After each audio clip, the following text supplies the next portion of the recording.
3. Oke, silakan dimulai, Jihan. Assalamualaikum warahmatullahi wabarakatuh.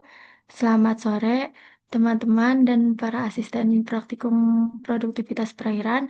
Di sini kami selaku kelompok 3A akan eh, mempresentasikan eh, hasil diskusi kami mengenai produk penentuan produktivitas primer perairan yang akan dipresentasikan oleh Bang Arai. Waktu dan tempat dipersilahkan. Oke, terima kasih, Jihan. Boleh mungkin di next slide.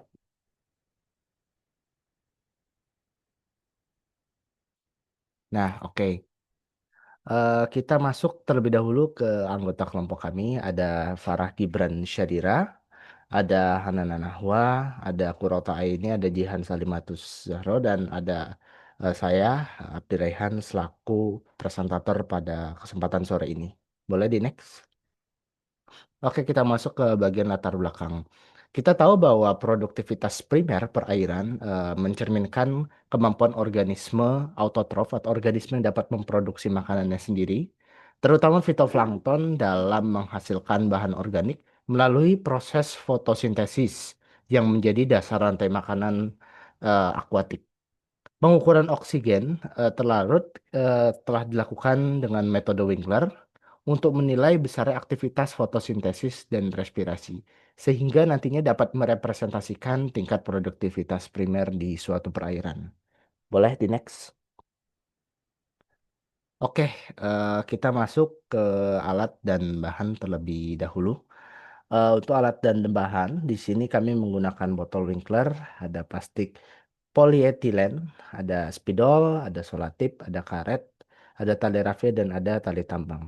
Oh iya, untuk praktikum ini dilaksanakan pada pukul 6 pagi sampai 6 sore waktu Indonesia Barat di Laboratorium Biologi Mikro, dan tempat pengambilan sampel dilakukan di kolam percobaan Departemen Manajemen Sumber Daya Perairan, Fakultas Perikanan, Institut Pertanian Bogor.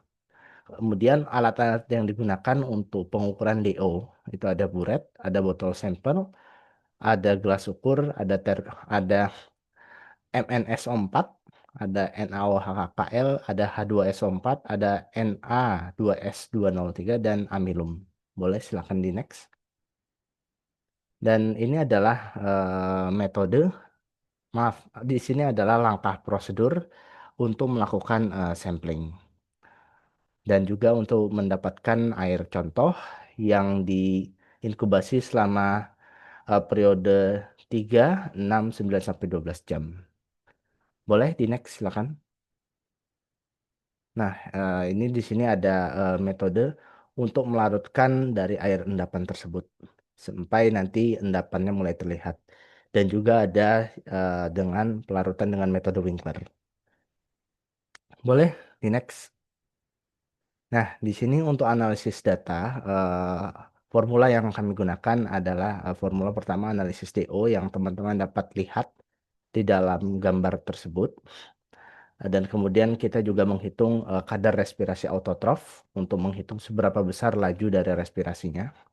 Dan kita harus ingat bahwa satuan-satuan ini tidak sama, sehingga kita harus menggunakan rumus pengubah satuan yang teman-teman bisa dapat lihat juga dalam uh, slide presentasi kali ini. Boleh kita next. Oke, kita masuk ke tabel hasil pengukuran suhu dan oksigen terlarut. Kita tahu dari tabel suhu meningkat bertahap dari 26,6 derajat Celcius pada pukul 6 pagi hingga mencapai puncak menjadi 32,1 derajat Celcius pada pukul 12 siang. Dan kemudian kembali menurun pada jam 3 sore menjadi 30,6 derajat Celcius.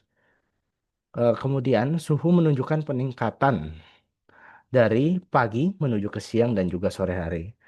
Dan pola ini menunjukkan adanya perubahan intensitas cahaya matahari yang dapat mempengaruhi aktivitas pemanasan di permukaan air. Kemudian nilai oksigen terlarut juga meningkat seiring kenaikan suhu hingga tengah hari akibat aktivitas fotosintesis yang tadi dilakukan oleh organisme autotrof. dan kemudian akan menurun ketika cahaya ini berkurang dan respirasi organisme akan menjadi lebih dominan. Boleh di next. Oke, kita masuk ke perbandingan suhu dengan waktu pengamatan. Oke, kita bisa melihat dari grafik bahwa eh, suhu meningkat hingga mencapai puncak pada pukul 12 siang, yang kemudian menurun menjelang waktu sore hari.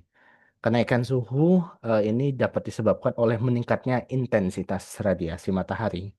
Dan penurunan ini dihipotesiskan karena adanya pendinginan permukaan air saat intensitas cahaya sedang berkurang. Dan perubahan ini dapat diasumsikan berpengaruh langsung terhadap aktivitas metabolisme organisme akuatik dan oksigen terlarut di perairan. Kalau untuk perbandingan DO dengan waktu pengamatan, kita bisa lihat ya teman-teman untuk botol inisial, botol terang, dan kondisi gelap.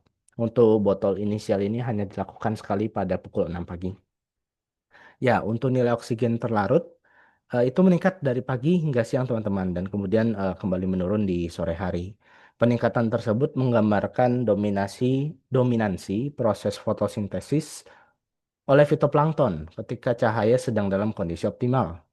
Sedangkan penurunan itu menandakan terjadinya peningkatan respirasi pada saat intensitas cahaya sedang menurun. Pola ini umum terjadi di perairan secara alami sebagai respon terhadap fluktuasi suhu dan cahaya harian. Boleh di next. Kemudian kita masuk ke tabel hasil pengukuran produktivitas primer metode gelap dan terang. Kita lihat GPP meningkat dari 0,282 miligram karbon per liter selama 3 jam menjadi 0,536 miligram oksigen per liter selama 6 jam dan mencapai 0,970 miligram oksigen per liter pada 9 jam. Hal ini menunjukkan periode fotosintesis tertinggi karena kondisi cahaya dan suhu dalam kondisi yang optimal, teman-teman.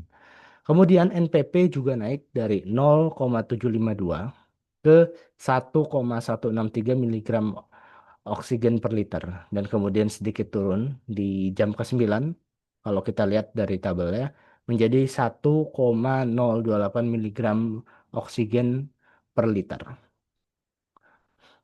Penurunan menandakan berkurangnya efisiensi fotosintesis dan meningkatnya respirasi. Dan nilai R kalau kita lihat yang berfluktuasi mencerminkan perubahan aktivitas metabolik organisme yang sedang memanfaatkan hasil dari fotosintesis.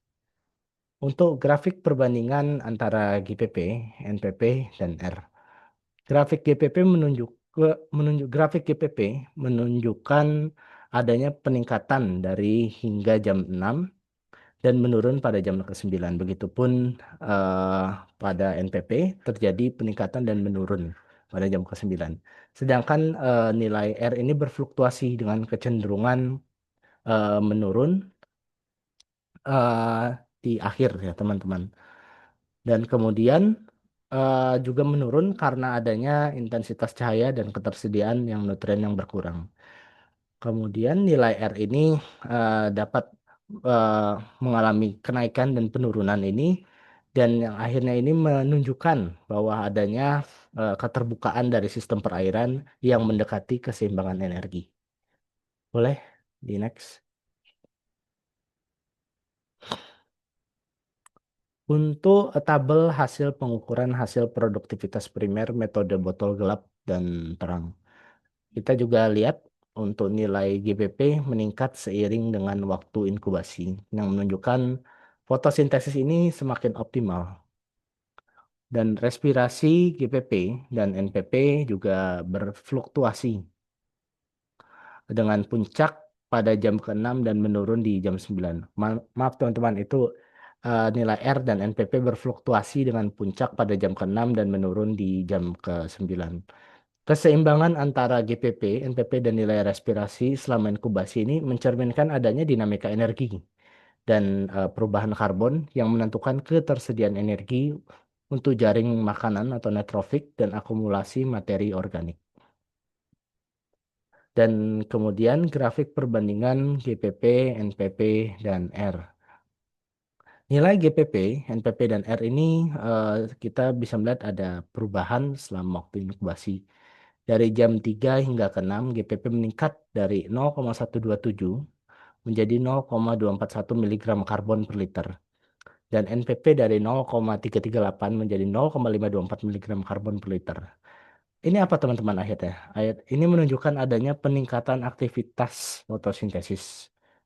Sedangkan nilai respirasi yang turun sedikit menjadi minus 0,235 miligram karbon per liter yang menandakan peningkatan respirasi pada jam ke-9 yang GPP terus meningkat menjadi 0,437 miligram karbon per liter.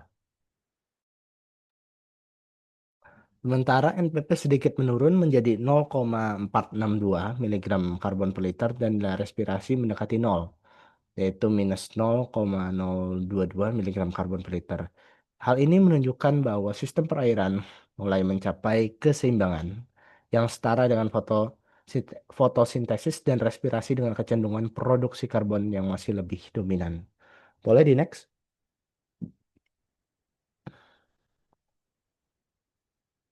Oke, kita masuk ke bagian pembahasan ya. Peningkatan suhu dari pukul 6 hingga puncak pada 12 siang itu mencerminkan pengaruh radiasi terhadap laju pemanasan permukaan air. Kenaikan suhu di siang hari menentukan stratifikasi termal yang menunjukkan pencampuran vertikal dan pelarutan oksigen. Dan setelah tengah hari, suhu menurun seiring berkurangnya radiasi yang mempengaruhi metabolisme mikroorganisme dan fotosintesis fitoplankton yang berkontribusi pada fluktuasi nilai oksigen terlarut. Fluktuasi dari oksigen terlarut dari pukul 6 hingga 3 siang menunjukkan keseimbangan antara fotosintesis pada botol terang dan respirasi pada botol gelap, di mana peningkatan oksigen terlarut pada kondisi terang serta penurunan oksigen terlarut pada kondisi gelap. Ini menegaskan bahwa peran cahaya, organisme heterotrof, dan aktivitas mikroba terhadap dinamika oksigen terlarut selama inkubasi ini berpengaruh, teman-teman. Kemudian nilai GPP dan NPP meningkat hingga jam ke-6 sebagai indikasi puncak fotosintesis yang kemudian menurun pada jam ke-9 akibat dominansi dari respirasi. Untuk laju respirasi tertinggi berada pada jam ke-6 yang menggambarkan aktivitas metabolik tinggi yang terjadi di awal yang kemudian menurun di akhir inkubasi. Dan ini juga menyimpulkan bahwa adanya hubungan erat antara intensitas cahaya, suhu, dan keseimbangan produksi konsumsi oksigen. Boleh di next? Oke, kesimpulannya adalah pengamatan menggunakan metode botol terang dan gelap berhasil menggambarkan dinamika produktivitas primer perairan melalui pengukuran laju fotosintesis secara GPP, kemudian nilai respirasi, dan produktivitas bersih. Perubahan suhu, pH, dan oksigen terlarut selama inkubasi menunjukkan hubungan erat dengan aktivitas fotosintesis dan respirasi fitoplankton. Yang akhirnya peningkatan suhu dari pagi hingga siang hari memicu peningkatan fotosintesis akibat intensitas cahaya yang lebih tinggi sehingga kadar oksigen terlarut meningkat pada botol terang. Dan sebaliknya, botol gelap menunjukkan penurunan oksigen terlarut dikarenakan dominasi proses respirasi yang mengkonsumsi oksigen tanpa adanya proses produksi melalui fotosintesis. Boleh di next?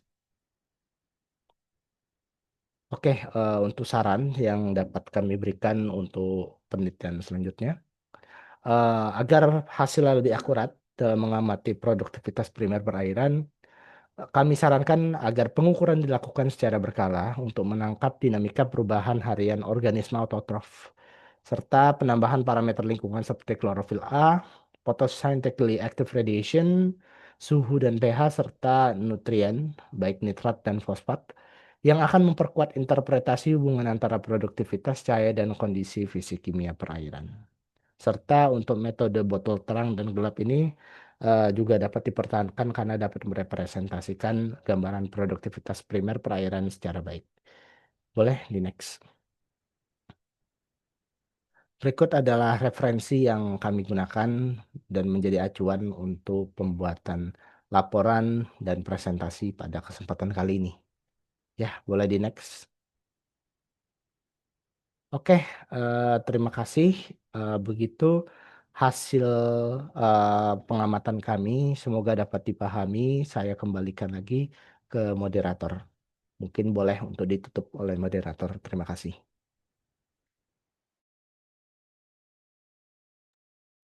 Terima kasih sebelumnya untuk presentator yang sudah mempresentasikan hasil kelompok dari kelompok 3A. Eh, Selanjutnya, jika ada pertanyaan, bisa langsung ditanyakan di grup. Sudah eh, sekian dari kelompok 3A. Selanjutnya akan saya tutup. Ya, wassalamualaikum warahmatullahi wabarakatuh.